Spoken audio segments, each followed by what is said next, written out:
What's up, gig drivers? My name is Tanner Markley. I'm a gig YouTuber, I'm an acrobat, I own a footwear company, and I'm here to talk to you guys about how you can develop financial freedom as a gig driver and kind of go over my story of how I did it, and hopefully you guys can take some inspiration and ideas on things that I did and hopefully apply them to your own career. So first off, quick backstory. I've been performing acrobatics for about 12 years now, and I started my own stunt show, footwear company, and YouTube channel back in 2017. And for me, I always saw YouTube as the ultimate passive income, aka freedom, in my opinion. The footwear company is something I started because I saw a hole in the market, and I was like, man, all these acrobats are wearing wrestling shoes. We got to start an acrobatic footwear company. And the stunt show was just something I always loved doing, but I wanted to be in control of the outcome of the stunt show. So basically in 2017, I moved from Los Angeles, California to Las Vegas. Seemed like a better place to start a business. And when I got there, I immediately had to get a job right away. Backstory, I worked for Razor, which is a big, large scooter corporation, for years. I ran their social media and all their video stuff.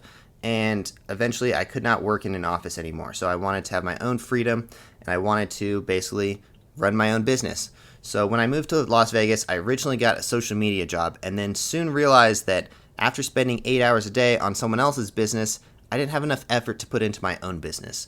So my friend told me about Postmates and how you can basically make money driving around. And I was like, wow, this is a great opportunity for me to sit there and make either sales calls or do marketing, run our social media while sitting around and waiting for orders or waiting for the food to be done. So for the first year or so in 2017, end of 2017, going 2018, all I did was drive around for Postmates, and I made just enough money to get by. But that was okay because I wanted to take all the money that my businesses made and continuously reinvest into the companies. That way, at least they weren't going to go negative in money. They were at least going to be continuously making money. And I was using Postmates as a way of making enough money to just get by. So soon after, I realized that I made a video called Postmates Cheat Codes, and I was talking about how to make more money on Postmates. And then I realized that Postmates videos, they actually pay pretty well on YouTube. So I switched my channel from going from an acrobatics channel to basically a gig driving channel, which it is now. I continuously post daily videos on how drivers can basically open their mindset and look into different ways of making money while being a delivery driver or rideshare driver, because there's so many opportunities to make extra money. I take inspiration from my 3 favorite books, Your Next 5 Moves by Patrick Bet-David, Rich Dad Poor Dad, and 4-Hour Workweek. Those are my top 3 favorite books, and I've kind of collabed and brought all of those different mindsets of those authors and taken them into my own hands, basically. So one thing that I like to do and has really helped me run my businesses is what I call casual dashing. So as someone who owns a footwear company, I'm constantly mailing out shoes, so I have to drive to the post office every day. Another thing I'm also doing is maintaining my body and my fitness, so I go to the gym every day. And of course, the stunt show involves a lot of calls and basically getting denied over and over, but calling different places that I think might be interested in having a stunt show. So what I do is casual dashing. What I'll do is first thing in the morning, I will log into Doordash, and I will hopefully get an order that goes in the direction of those 3 places that I need to go, or 2 places I need to go, which is the gym and the post office to mail the shoe orders. And by doing that, I'm not adding any extra miles to my car. That way I don't have any what I like to call dead miles. I think dead miles can really add up, and as a business owner, which all of you guys will soon realize if you haven't taken into consideration, wear and tear on your car is huge. So if you can try to avoid as much wear and tear as possible and not be wasting your time, it's going to be a lot more effective, especially in the long run. A lot of people see the money that is coming in and then they spend it all. And they realize later, oh wow, I'm gonna have to get tires a lot sooner than I normally would have if I wasn't doing gig driving.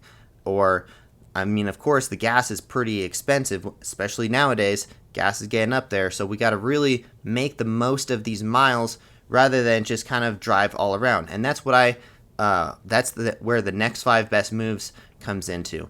That book really changed my mind and helped me have a plan on where I wanted to go throughout the day. That way, everything was planned out, and I wasn't just going from one delivery to another and all over Las Vegas. I got this app that really showed me where I was driving, and it was just like very sporadic, going all over the place. And I was like, wow, I really got to fix that. And now it's more like just kind of a loop, and you make an extra like 40 to 50 bucks just by doing gigs that are on the way there.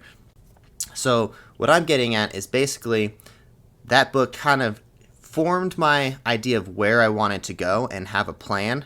And then also the 4-hour work week kind of made me, or inspired me, to at least make the most amount of like stuff, basically do the most amount of things that you possibly can do while doing gig driving, and like basically juggle as many things as you possibly can do while driving around. So that's, as someone who owns 3 different businesses and is running the YouTube channel, the footwear company, and the stunt show all by themselves, the 4-hour work week has really helped me. And of course, if you guys haven't read Rich Dad Poor Dad, that book really changed my life and talked about how you need to work, or you don't want to work for your money, you want to make your money work for itself. And once you can get sustainable money just continuously reinvesting, the money starts to really add up. So hopefully you guys can take some inspiration from what I've done, and basically maybe you're not a YouTuber, maybe you're a blogger, or maybe it depends. Like, take your interest and try to really expand on those ideas, and maybe they can turn into businesses. The best way to the best way to develop as a business owner is to be in business. If you're not in business, you're never going to learn. And constantly as an entrepreneur, I'm learning every single day, lots of different things. Like, I'm very fluent in importing stuff from outside of the country. I never thought I would be good at that. Marketing, all kinds of other things that you develop. And I developed all of these things in my office, which I would consider my car. And basically, I was just sitting around all day. In my opinion, I just tried to make $2,000 every month, and I didn't need to make any more than that. I just needed to keep my spending down and only make $2,000 a month, which is enough for me to get by. And I didn't want to waste any extra time doing too much delivery driving, because really the miles add up and the wear and tear in your car. I like to say it's like going up an escalator going the opposite direction. You're running one way, but the escalator is going the opposite direction. When you realize later at the end of the year how much your car has devalued and how much gas you've spent, you have to really consider that, you're running the track is moving the opposite direction of you. So that's always something good to look into. And hopefully this video came off as a little bit informational for you guys, and hopefully you can take inspiration, whether you're an entrepreneur or where you're thinking about being an entrepreneur, because it's not for everyone. Some people want to just go out there, and maybe DoorDashing is a way to like relieve some stress. In my opinion, I love going out and driving late at night. If I'm stressed out or something, it's a good way to get your mind off of something and use that time to maybe listen to new audiobooks or maybe informational podcasts. So hopefully this came out as inspirational or informational for you guys. Again, my name is Tanner Markley. I have my own gig driving channel, and I'm always talking about similar things to this related topic. So hopefully you guys enjoyed this. And again, if you guys haven't yet, subscribe to the Rideshare Guy channel.